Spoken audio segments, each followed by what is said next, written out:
Este producto de guerra crea nervios. O sea, no vivimos una situación normal. Hay que tomar las cosas como son. La situación para nosotros está prohibida. A mí me pueden matar si yo voy. Si yo voy allá me matan.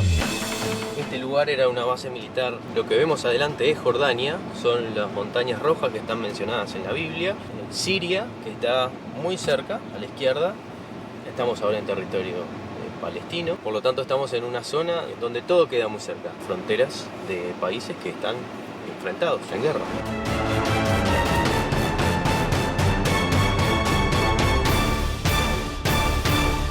Este va a ser un programa especial sobre Palestina, Israel y una zona que tiene un conflicto de varios cientos de años, por no decir miles si nos retraemos ya a tiempos de los romanos o incluso anteriores. Ahora es una etapa más de este conflicto sangriento en donde las peleas por el territorio, los intereses internacionales y los intereses religiosos priman sobre las vidas humanas. ¿Por qué, a pesar de que tenemos tecnología y tantos avances, donde ya estamos pensando en colonizar otros planetas, todavía no podemos llevarnos bien entre nosotros mismos? Veamos un poco la historia para tener el contexto de lo que pasó. Fines del siglo XIX, el Imperio Otomano reinaba sobre lo que hoy es Israel y gran parte de lo que conocemos como diferentes países en Europa. Cuando termina la Primera Guerra Mundial, el Imperio Otomano pierde la guerra y ese territorio se reparte entre las potencias ganadoras, como suele suceder siempre. Y como suele suceder siempre, se trazan líneas que parten a la mitad comunidades, pueblos, historias, lugares de personas que durante cientos de generaciones habitaron ese sitio y tenían el mismo lenguaje, las mismas costumbres, pero a nadie le importa porque lo que quieren es un pedazo de terreno. Y así fue que se dividió el Imperio Otomano. Muchos pueblos quedaron partidos al medio por líneas imaginarias. Toda la parte de Oriente Próximo y lo que hoy conocemos como Israel o Palestina era la Gran Palestina. Ahí vivían árabes. De hecho, había una comunidad judía menor al 10% que se iba incrementando por el rechazo a los judíos que había en diferentes partes del mundo, sobre todo en Europa. Esa zona fue controlada por Inglaterra y Francia, ganadores de la Primera Guerra. Pero al final de la Segunda se le promete de parte de Inglaterra, haciendo acuerdos muchas veces secretos, a todas las partes algo. Esas diferentes promesas muchas veces coincidían, por lo tanto, intereses muy importantes chocaron. Y desde ese momento el problema se agravó, porque al crearse el Estado de Israel, se introdujo este Estado adentro de otro. Imagínense un país nuevo, ¿a dónde va? En un país que ya existe, o en un lugar o en una comunidad que ya existe. Entonces hubieron cientos de miles de desplazados, personas que vivían ahí durante generaciones, niños, hombres, mujeres, hubieron luchas, hubieron guerras, gente murió y todas esas personas se retiraron, los echaron de ese lugar para crear este nuevo Estado. Un poco más de la mitad le tocó al nuevo Estado judío y el resto le tocó a los árabes. Vamos a conocer de primera mano y hablando con las personas del lugar cómo llevan una vida cotidiana a pesar de estas dificultades. Cruzaremos Cisjordania, la antigua Palestina y las zonas de conflicto entre árabes y judíos. Este es un país que se construyó prácticamente sobre un desierto, donde durante miles de años y hasta hoy, católicos, ortodoxos, judíos y musulmanes reclaman y a su vez comparten el lugar más sagrado para cada una de esas religiones. Increíblemente, a pesar de todo esto, el tamaño de este país es comparable, por ejemplo, al área del departamento de Tacuarembó. ¿Cómo es la vida aquí en la calle, no? Teniendo en cuenta que estás a 50 kilómetros de una frontera en un país que está en guerra. Yo te voy a explicar, cuando vos venís a un país, vos nunca ves lo que pasa en un país. Cuando uno llega a Buenos Aires, por ejemplo, o uno llega a Montevideo, ve todo lo lindo de Montevideo, todo lo lindo de Buenos Aires. En todo el mundo es así. Como si en todos los países se cuecen habas. Este producto de guerra crea nervios. O sea, no vivimos una situación normal. Hay que tomar las cosas como son. O sea, cualquier cosa puede ajustar cualquier cosa. Lo que pasa es que la memoria, estamos acostumbrados a recibir golpes y rápidamente nos reponemos. La memoria trata de borrarlo, pero yo creo que sí tiene sus influencias en la vida de todos los días. En su manera de ser, en su manera de hablar, su manera de hablar con mis hijos, por ejemplo, mira, tenés cuidado cuando vas a tal lugar. Pero tú tenés contacto, por ejemplo, tenés relación con palestinos. Sí, pero por ejemplo, hay una cosa que ustedes tienen que saber, que ustedes no saben. Yo estuve 2 veces en Ramallah el año pasado. Para mí está prohibido ir a Ramallah. Y si mi amigo me invita ahora, no voy a ir. La situación para nosotros está prohibida. A mí me pueden matar si yo voy. Pero si yo voy allá, me matan.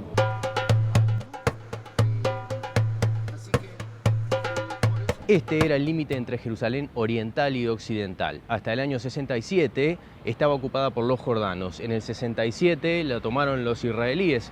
Pero este límite, que hoy es una calle transitable, estaba absolutamente cerrado. De un lado estaban los israelíes y del otro lado estaban los árabes. Por lo tanto, permanentemente había disparos que todavía se pueden ver, las incrustaciones de las balas en las fachadas. Esto cambió desde que Israel tomó toda la ciudad de Jerusalén. De hecho, Israel declara que Jerusalén es la capital del país. Sin embargo, la comunidad internacional todavía no acepta esta resolución.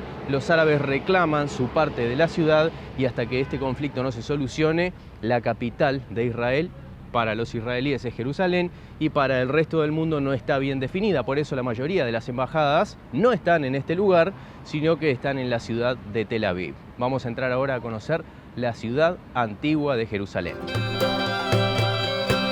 Esta es una de las puertas de entrada a la parte antigua de Jerusalén. Tengamos en cuenta que era una ciudad amurallada, justamente para defenderse de los ataques de todo tipo, ya que cada uno de los pueblos que la tomó introdujo parte de su ideología y de su forma de ser. Esta reconstrucción sobre reconstrucción de la ciudad, con el pasaje de cientos de años, fue creando capas diferentes que se ven reflejadas cuando se hace alguna obra. Sin embargo, ya que toda esta ciudad es monumento histórico y además patrimonio de muchas religiones que la reclaman, es muy difícil saber qué había debajo. Las excavaciones arqueológicas que se hicieron fueron revelando que durante el paso del tiempo este sitio fue reconstruido infinidad de veces.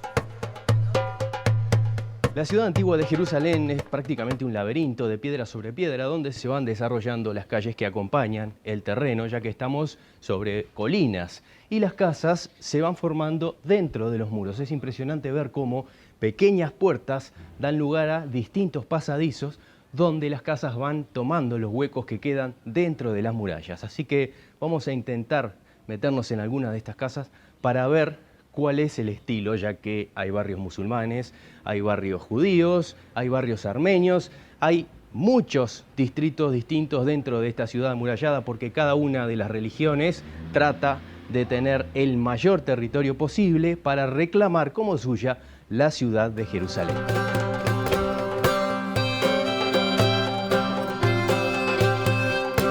Vamos a empezar por el lado musulmán, a ver qué encontramos por ahí. Y a medida que avanzamos vamos a ver cómo cambia la gente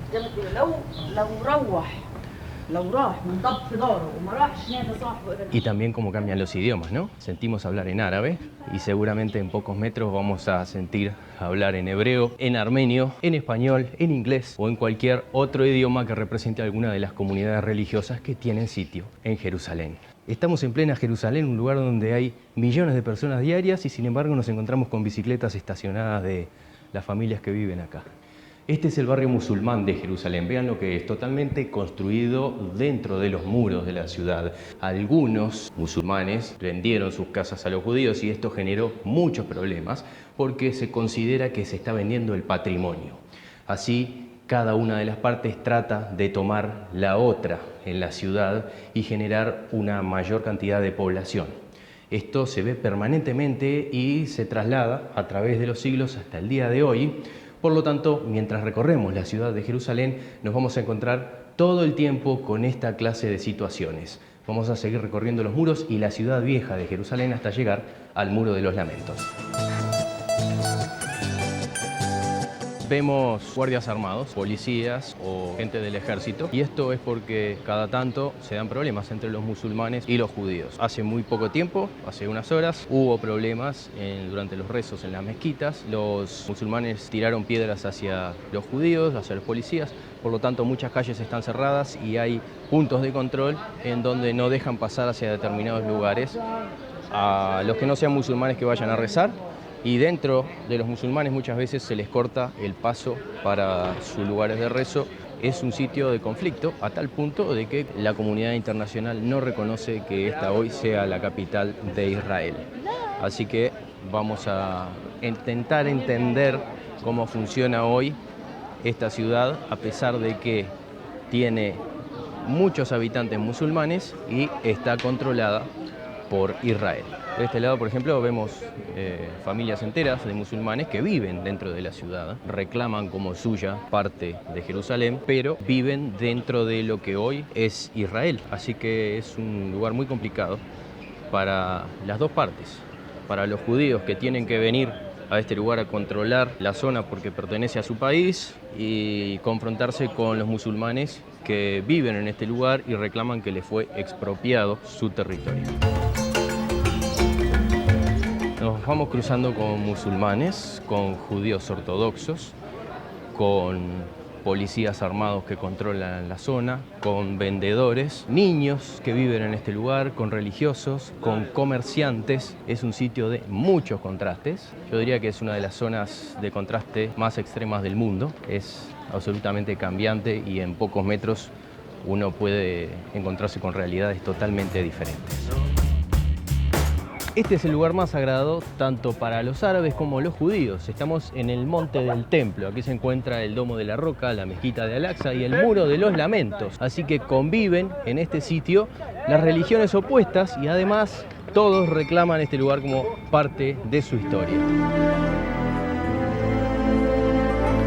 Es un lugar increíble y muy interesante, un lugar muy místico, pero también un punto que es la razón del conflicto entre judíos y musulmanes, porque este es el lugar donde era el segundo templo, el Monte del Templo, y uno tiende a pensar que son lugares diferentes y son las mismas ruinas que para ambas religiones, incluso para el cristianismo también, son muy significativas. La ruina del Monte Sagrado es el lugar más cercano, el mayor lugar sagrado del judaísmo, pero al mismo tiempo este mismo lugar, pocos metros más allá, es el tercer lugar más sagrado del Islam, porque se cree que desde el Domo de la Roca, que es esa cúpula dorada que nosotros vemos ahí, es donde Mahoma ascendió a los cielos acompañado del arcángel Gabriel.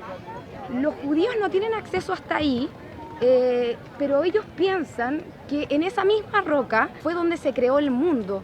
Por lo tanto, es un punto de constante tensión porque ellos quisieran poder ir a rezar a ese lugar, cosa que hasta el momento no pueden. Y para el cristianismo también es un lugar muy importante porque en ese mismo lugar es que Abraham casi hace el sacrificio de su hijo Isaac.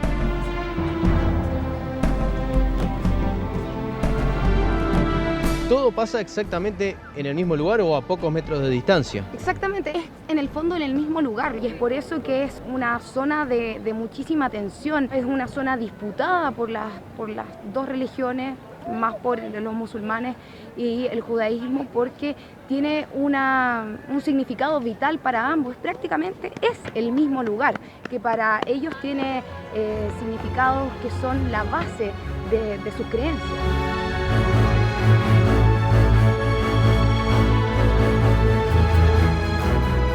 El Muro de los Lamentos es lo último que va quedando del templo de Herodes, templo judío que a su vez fue construido sobre las ruinas del templo del rey Salomón. Está ubicado en un barrio netamente judío de Jerusalén, en la parte antigua, pero este muro también tiene una extensión de la época original que se ubica en un barrio árabe. Por lo tanto, estamos muy cerca, a muy pocas cuadras de estos dos barrios, y de hecho son dos barrios absolutamente tradicionales. El barrio judío es donde vive la mayoría de la población judía ortodoxa practicante, donde sus propias leyes son aplicadas dentro de esa zona. Sin embargo, tengamos en cuenta que a solo 5 cuadras, 500 metros, está la parte concentrada del barrio musulmán. Por lo tanto, estas dos culturas que están enfrentadas, sobre todo por un tema de territorio y religioso, viven juntas. Es algo muy difícil de entender hasta que se llega a este sitio y se ve cómo funciona la situación. El Muro de los Lamentos, entonces, es el lugar sagrado más importante para los judíos, pero a su vez una parte está dentro del barrio musulmán. El Estado de Israel se creó en la década de 1940 y la Guerra de los 6 días fue en la década de 1960. Fue ahí cuando Israel tomó esta ciudad de Jerusalén. En este lugar, en lo que hoy es una explanada, había un barrio. Por lo tanto, entre el Muro de los Lamentos y el comienzo del barrio había solo unos pocos metros. Lo que hicieron fue limpiar este barrio, arrasar con las casas, la población fue expulsada de la zona y generaron una gran explanada para que los judíos pudieran venir a rezar frente a su lugar más sagrado. Desde ese momento, entonces, desde la década de 1960, existe esta gran explanada frente al Muro de los Lamentos. Estamos a 50 kilómetros de la frontera, ¿no? Y no me siento completamente seguro. Yo sé que yo me recuerdo cuando había el misil. De los misiles, Sí, sí. yo salía para fotografarlos cuando explodían, que Cuando había explotaban. antimisil. Cuando tiraban el antimisil. Sí. ¿Y no, Yo no sabía- tenías miedo? No, porque sabía que no vaya a caer. Van a destruirlo.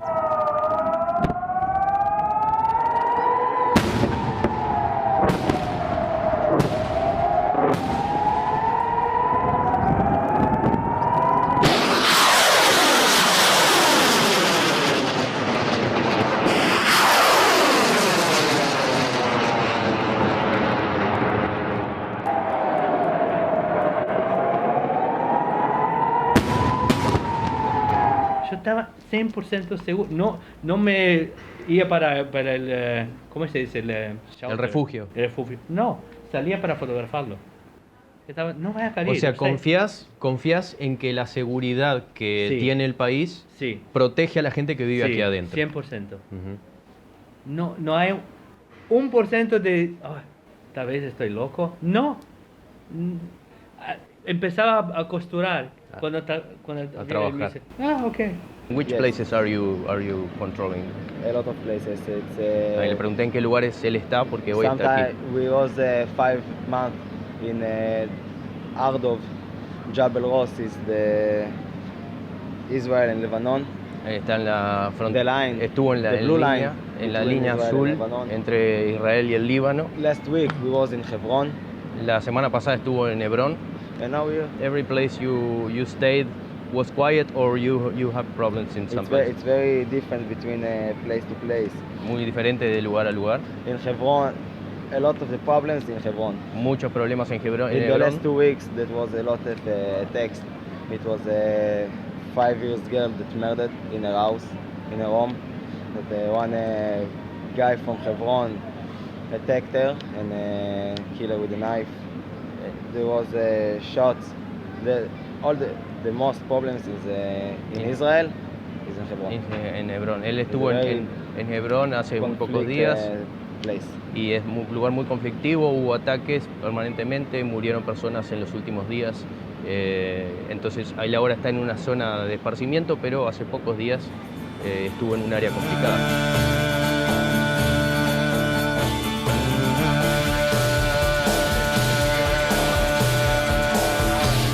En Nazaret, la población árabe y judía está repartida básicamente en un 50%. Conviven a pesar de sus diferencias y estas diferencias están marcadas en algunos muros.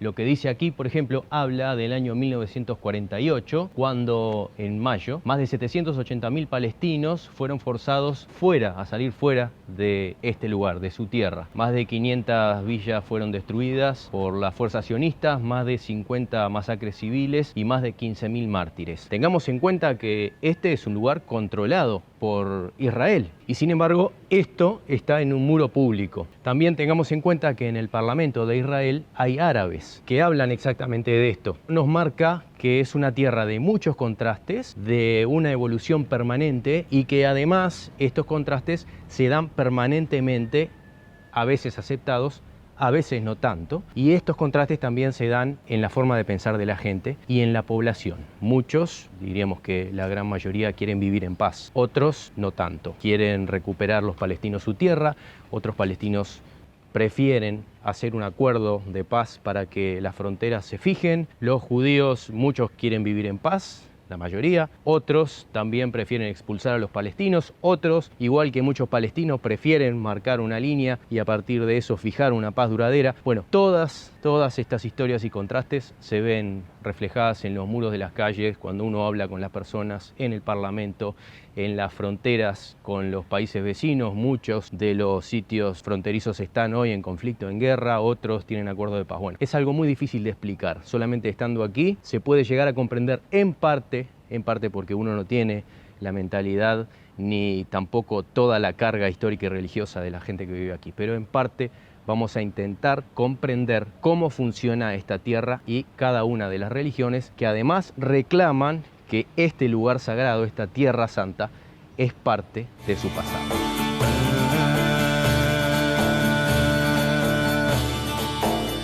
¿Cuánto hace que viniste de Israel? Hace 8 años. Cuando estaba en el kibbutz hace más de 20 años. Entonces que... ¿Más de 20 años? Sí. Yo fue en el kibbutz, después de crecer. ¿Volviste a Brasil? Sí. Y después decidiste venir definitivamente para aquí. ¿Tú sos diseñador? Sí. ¿Ya lo hacías en Brasil? Sí. ¿Y por qué decidiste venir a Israel? Siempre pensaba y sentía que aquí es mi casa, no Brasil. Entonces siempre el sueño era vivir, no sabía cómo hacerlo, me quería vivir aquí. ¿Y cuando viniste te encontraste con un cambio grande? Sí. ¿Sí? Sí. ¿En qué sobre todo? La cultura es distinta, tiene que comprender muchas cosas para... Ok, es parte de la cultura, es así. ¿Tu familia era muy religiosa? Sí. Ortodoxos, Sí. Vestidos todos de negro. Sí. ¿Y qué haces vos vestido así? Entonces, la distinción era muy radical, nada muy sutil. Tenía que ser una quiebra muy... Claro, no podías hacer un cambio pequeño. No. O te ibas o Sí. pertenecías. Sí. Entonces para mí todo tenía que hacer, todo al comienzo, comprender cómo el mundo no es así, que hay otra persona, que hay... Todo es muy difícil cuando tienes que quebrar todo. Todo el concepto es Sí. quebrarlos todos. Hay un precio muy grande con la familia. ¿Te va contra nosotros? Sí. ¿Tu familia se puso en contra cuando decidiste En el ir? principio sí. Sí. Quería vivir aquí no religioso, quería vivir aquí con libertad, hacer algo que pone el nombre de Israel, no solo como un país de terroristas, algo que tiene mucho más para decir el mundo, no con la tecnología, hay cosas muy buenas que se pasan aquí.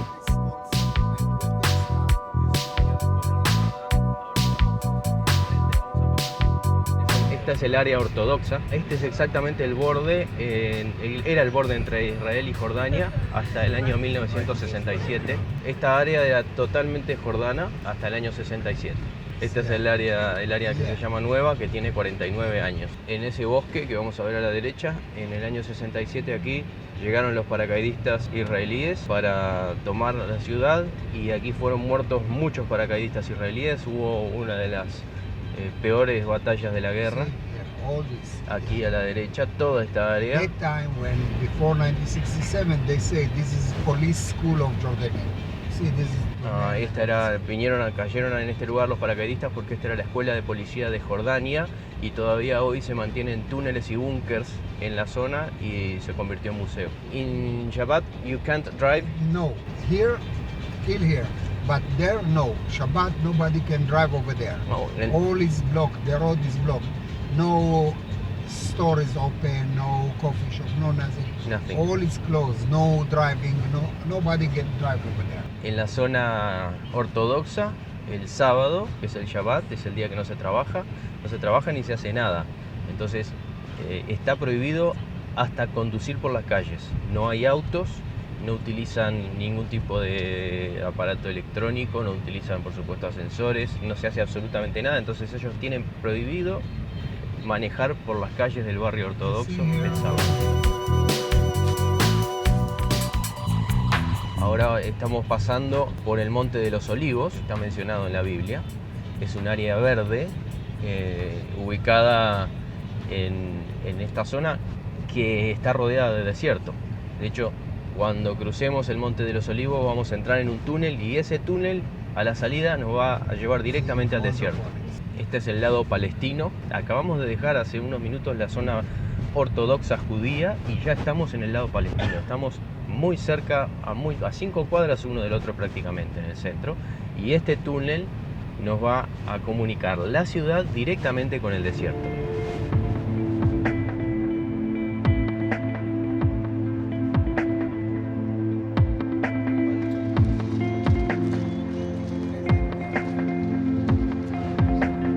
De salir del túnel y es impresionante el cambio drástico porque este es el desierto de Judea, no hay nada verde, a diferencia de lo que pasaba Pocos metros atrás estaba el Monte de los Olivos. Estamos ya en la zona palestina, esta es una ciudad palestina. Ahora vamos a empezar a ver mezquitas, las torres, los minaretes, a diferencia de lo que se veía en la parte judía. La gente que vive aquí y aquí no va a Jerusalén porque esta es la zona palestina. Acabamos de cruzar el límite entre los judíos y palestinos. Este es el checkpoint, necesitan un permiso especial y mucho control para entrar los palestinos a Jerusalén.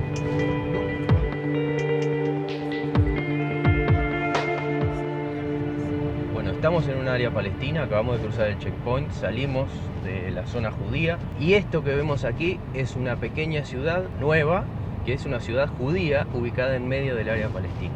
En esta zona vemos árboles verdes porque la tecnología de la agricultura de Israel es una de las mejores del mundo. Tengamos en cuenta que viven de plantar en el medio del desierto.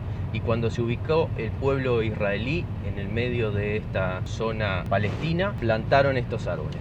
But this Israeli city is in the middle of the Palestinian zone. Yes. Le pregunté si la ciudad israelí estaba en el medio de la zona palestina. Sí. Esta carretera fue construida por los israelíes después de la guerra del 67, atravesando el desierto y atravesando todos los territorios palestinos. Los palestinos no pueden manejar, tienen prohibido conducir por esta ruta, solamente autos israelíes, y a partir de esta zona, del punto donde vamos a pasar ahora hacia adelante, sí vamos a ver algunos autos palestinos que tienen una matrícula diferente. Acaba de pasar un auto palestino, que es ese azul que vemos adelante, que tiene una matrícula diferente. Aquí es la entrada a la ciudad israelí. This is military base in the left Y hay una base militar aquí adelante que está custodiando la entrada a la ciudad israelí. Tengamos en cuenta que estamos en territorio palestino. Y este auto azul es un auto palestino. Las matrículas amarillas son israelíes, la matrícula blanca y verde es palestina. The last day of holidays, the Palestinian has a holiday 3 days after Ramadan. After Ramadan. Estamos en una fecha muy particular porque son los días después del Ramadán. Para los árabes, para los palestinos, son las fechas más importantes del año y es por eso que vemos circular excepcionalmente algunos autos palestinos por esta ruta. Está permitido que viajen para visitar a sus familias. Lo que vemos al fondo son las montañas de Jordania, e Israel estuvo en guerra con Jordania. Por lo tanto, esta fue una zona de conflicto, a tal punto que a partir de este lugar se considera campo minado. Seguramente esta área fue limpiada y este cartel nos indica que no se puede pasar directamente desde esta valla para allá porque hay minas. Lo que se hace es aislarlas para que la gente no pase y por eso se colocan estos carteles que nos indican claramente que a partir de aquí hay un campo minado.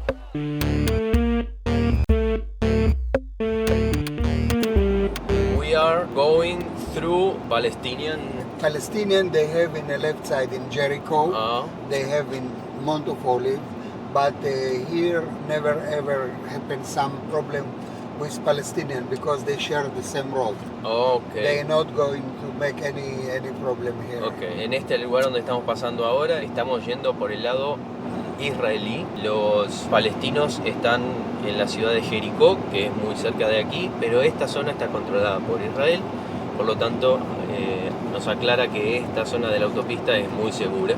Never they make any problem here.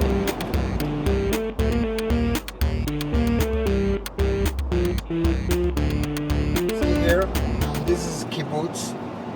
This is kibbutz. Enfrente vamos a pasar junto a un kibutz que está, como vemos, en el medio del desierto y se diferencia muy claramente por la zona over there, you can see this is the city of Jericho. Y aquí a la izquierda vemos la ciudad de Jericó. City of Jericho. Esa es la ciudad de Jericó, que es Palestina. Estos kibbutz están ubicados en el medio del desierto junto a la ciudad de Jericó. O sea que sí estamos en una zona israelí, pero a pocos metros está la ciudad de Jericó, que es Palestina.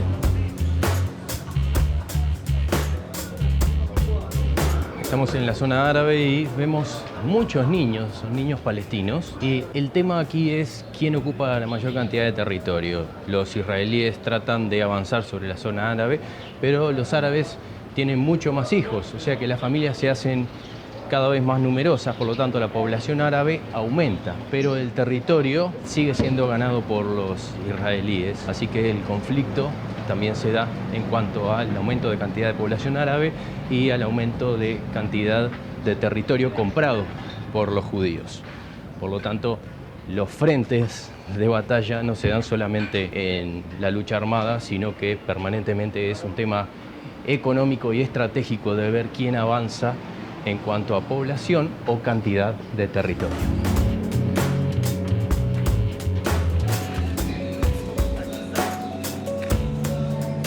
Y como en todos lados del mundo, los niños juegan, en este caso con juguetes de plástico, con armas, solo que en este sitio esto tiene un simbolismo muy particular, ¿no? Porque estos son niños palestinos y estamos en territorio judío. هاي كاميرا كاميرا زي ما بقول كونتين كاميرا هون فيديو فيديو فيديو فيديو يعني امسك اياك قدامه يا شلي هي بطزي حبيبي يا شلي يا بوستيني هي هتلر سلامات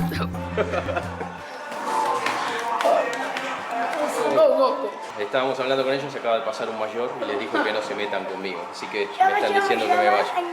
Goodbye. Goodbye, salam alaikum. Salam alaikum. Los niños son niños, quieren jugar, no les importa de qué religión seas, son muy amables, quieren hablar con la gente y mientras juegan con las armas de juguete que le dan los mayores, son inocentes y no tienen mucha idea de lo que pasa. A medida que crecen, se van enterando de la situación y lo que acaba de pasar es una muestra de la realidad. Se acercaron a hablar conmigo, les interesó, les expliqué lo que estaba haciendo, la cámara, y mientras estábamos interactuando pasa un adulto, les dijo algo en árabe y automáticamente ellos me dijeron adiós, que me vaya, que no quieren tener más contacto conmigo. Lamentablemente esta situación se da en todos los aspectos y en todas las religiones, del lado judío, del lado árabe, los palestinos, los ortodoxos, los católicos. El ser humano quiere vivir en comunión, pero a medida que se hace mayor, los conflictos van tomando la mentalidad de las personas y llega un punto en que ya no les interesa la humanidad, sino responder a ciertos intereses, y eso es lo que lleva a los problemas. Deberíamos ser todos menos adultos y un poco más niños para resolver estos problemas.